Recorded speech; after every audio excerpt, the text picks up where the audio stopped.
po ang masasabi po ninyo diyan po sa naging hearing ng TRICOM ngayong araw pong ito? Unang-una, tagumpay tayo, no? Yes. Dahil kahit paano ay hindi tayo hindi tayo tawag dito, hindi tayo napatiklop, ha? At maganda rin yung performance ni Joey Cruz.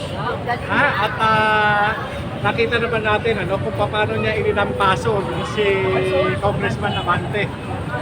At yung natin na nung tinanong tayo kung sino yung natututulan na yung magnanakaw, yung mga usado, sabi ko kayo, hala kayo, kung sino sa pagkakaintindi nyo, no?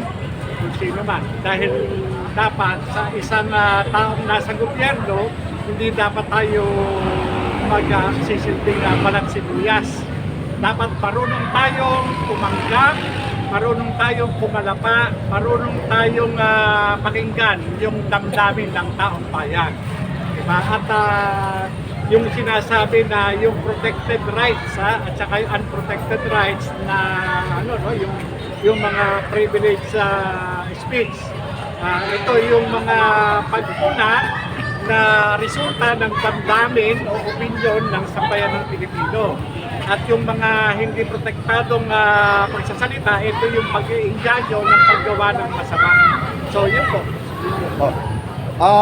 Yung po sinabi nyo kanina na patungkol po doon sa garapalan, kasi kagaspangan. Sir, ano po yung ibig nyo sabihin doon at pinapatungkulan po doon? Yung kagaspangan, yung tungkol doon sa pagnanakaw sa pondo ng bayan. Ibig sabihin, kung ikaw ay nandyan sa public service, dapat wag tayong magpapakita ng kagaspangan. Kasi unang-una, yung kagaspangan na tinutukoy na para sa isang public official, ito yung pagnanakaw na nakikita, napapansin ng taong bayan. Diba? Dapat walang ganun walang ganun. Kapag tayo ay nakakarinig ng mga pagpuna, dahil may nakikita sa atin. Kaya nga sabi ko ako bilang dating opisyalis ng gobyerno, hindi tayo dapat nagbabalat sibuyas. Bagkos, dapat itinatama natin kung ano yung nakikita ng sambayan ng Pilipino doon sa performance natin. Yun. Sir, inaasahan niyo po ba na ganito yung magiging outcome? I mean, walang makakontempt sa inyo kahit pa may mga personal na galit yung mga congressman? Hindi natin inaasahan. Sa katunayan, ako'y nagpaalam sa aking may bahay, ganun din sa aking mga anak, pati din sa aking mga anak na kumakahon. Sabi ko nga sa aking may bahay, ikaw na ang bahala sa mga bata. Kung ako ay hindi makakauwi ngayong gabi, dapat mag-grab lang ako kanina. Wala lang akong nag-grab, kaya nagdala ako ng sasakyan.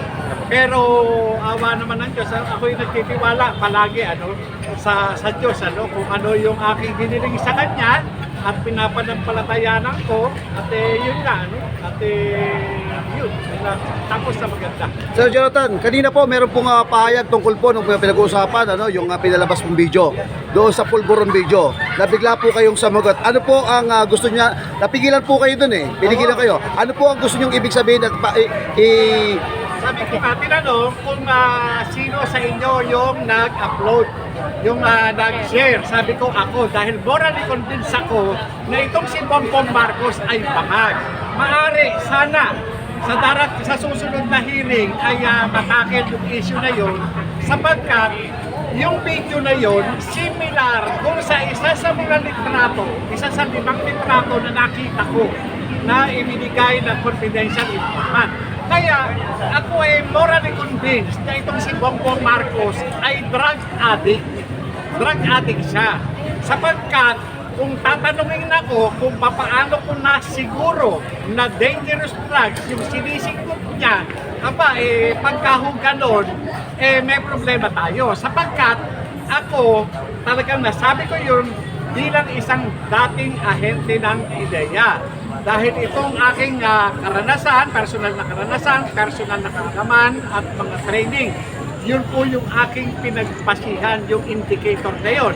Ngayon, kung sasabihin nila na hindi cocaine ang sinisinggot ni Bongbong Marcos, Hindi dapat siya sa Malacanang, dapat siya sa mental hospital. Kung yun, yung sinisingot niya, hindi koke. Kung ang sinisingot niya sapon o asin, dapat sa kanya sa mental hospital. Diba? Yun po.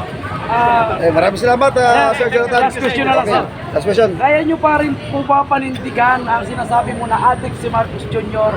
pagkatapos ipalabas ng Tricom na yon ay deepfake? Oo, kahit na ako ay mamatay, talagang pinaninindigan ko na drug addict si Bongbong Marcos. Hindi po pwede na magre-rely lang tayo sa authenticity ng video. Sapagkat yung video, malalaman lamang natin yan na peke kapag ito ay sinertipika ng isang eksperto. Sir, last question na lang po. Galing po sa subscriber. Sir, ano daw po masasabi nyo tungkol po sa pahayag ni Pebble Salakera at Maui? Alam nyo po, pagka mga ang tao ay gumagamit ng ipinagbabawal na gamot, huwag natin paniwalaan. Yeah.